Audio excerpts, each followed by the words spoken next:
Grand Canyon University, Personal Learning Network, nearing Practicum completion. Course Tech 591 by Cassandra Goodrich. Identify 3 members that can assist you in your continued growth and learning. First, Miss Angela Blevins, Science, 6th grade, Case Academy.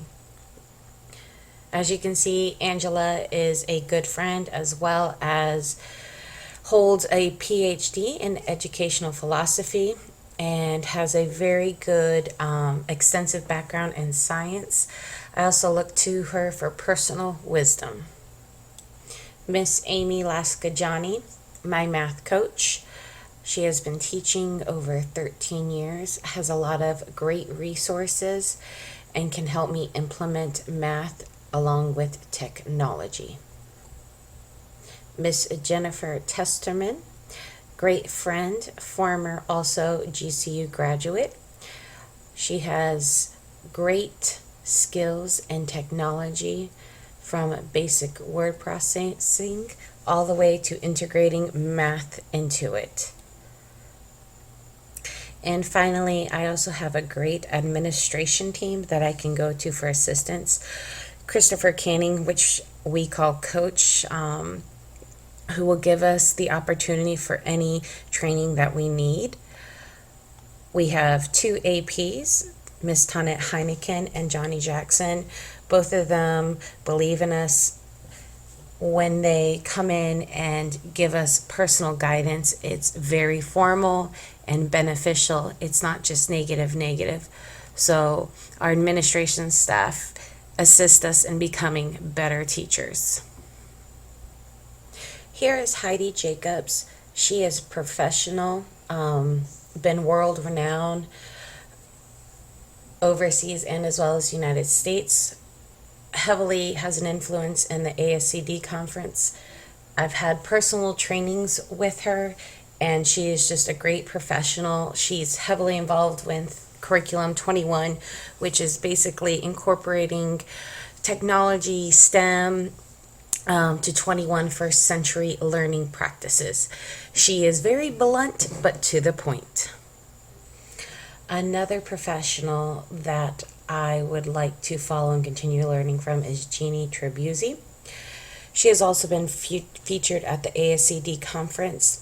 She is a literacy coach, and she's done an excellent job at teaching all subject matters how to incorporate writing and reading in their curriculum. Recently, I learned from her Tier 1 and Tier 2 words, which have greatly added to my achievement score. She's also very polite and will follow up with you and try to give you any assistance that she can. Another professional that is quote-unquote trending that I'm continuing learning from is Adam Bello. Definitely more of a teacher perspective on things. You can tell he's had some characteristics of being in the classroom, and he gives you really good, insightful ways to integrate things with your whiteboard or your programs, and kind of knows the trends that are coming out in technology and how to easiest to use them and implement them quickly. As for websites, journals, blogs, and Twitters, one of the first ones I came across was actually through Pinterest. And for Mula Fun, she's a math teacher, secondary, and she has just really great ideas about interactive notebooks, ways to switch up Freyer models, organizing. And she's just really great resource when it comes to just jazzing things up. So she's one site I tend to follow heavily. Another resource I've used quite often is Facing the Future. This is really where it seems education is going, and I've got one of these books at an ASCD conference, and I've continued to follow them. They have a lot of free lessons and units, and they really connect subjects together with lessons such as saving the world, population boom. And so they're just another tool that I like to check in on frequently to assist me in teaching students new research and ways of learning. This blog is more on a particular level. You do have to have a ID key to get into this one, but it's from our district, and it's from our leader of math. And here he just posts a lot of things to keep us updated. You can see his kids, but just you can see he updates it regularly. Things that are coming to our school, trainings we can get on, anything that helps us get ready. My practicum right here, what I'm working on. So it's just a good way to stay up to date and focused and current with technology and integrating it with math. You should recognize this lady again, Heidi Jacobs, and along with Jeannie Tribuzzi and others, they have all created this huge database of Curriculum 21, which is integrating technology. I personally love the clearinghouse, and as you see, it's got all great tools. So for example, if I go to math, I can look at some tools that I'm interested in, and they try to find free ones, not always, or a subscription for free, maybe not the full version, but they do a really great job of providing resources and ways to stay current on trends as well. So I recommend definitely checking this one out, Curriculum 21.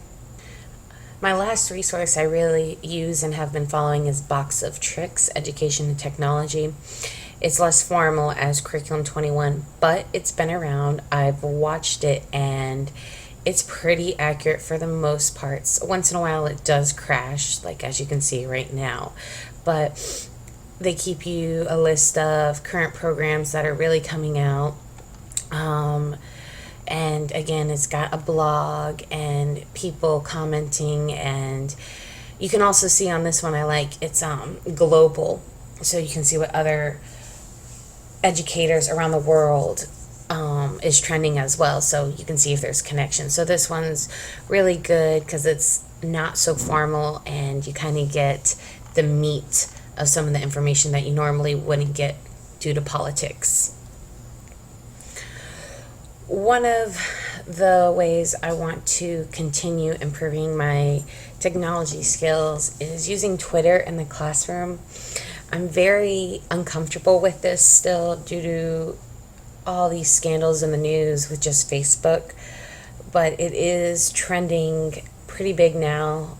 Just recently on the radio and news how teens and tweens are migrating from Facebook to Twitter. So it's always a good way to be able to interact with your students and buy into what they buy into, so to create that rapport and that engagement that you need in a classroom. So hopefully with time I can get comfortable using this, set up my account along with county guidelines and get this going.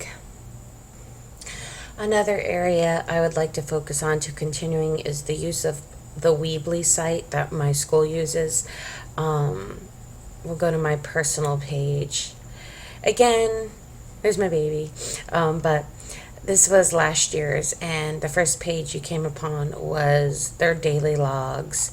And I just wanted to learn about more widgets, more tools, and get more feedback from the students about how they like the website, what do they want to see, what do they don't want to see, because again, this is a tool for them and less for me. You can see I have incorporated previous assignments from GCU, rubrics, so I just want to keep building upon these tools I learn and just enhance it to make it more beneficial for the students. The last thing I want to focus on is using an iPad in the classroom. It seems that there is definitely a barrier with them, I've noticed, and we have them, And just due to a lot of network permissions, you can't download apps. They're just very difficult to use with the children, and they get excited when they use them. So after finishing up this program, I definitely want to take the rest of my summer and develop something they can actually use and enjoy. Because again, we have them and they just sit in a bin locked away. So I just really want to find some ways to use them more and hopefully get them going. So there you go, my personal learning network. Thank you.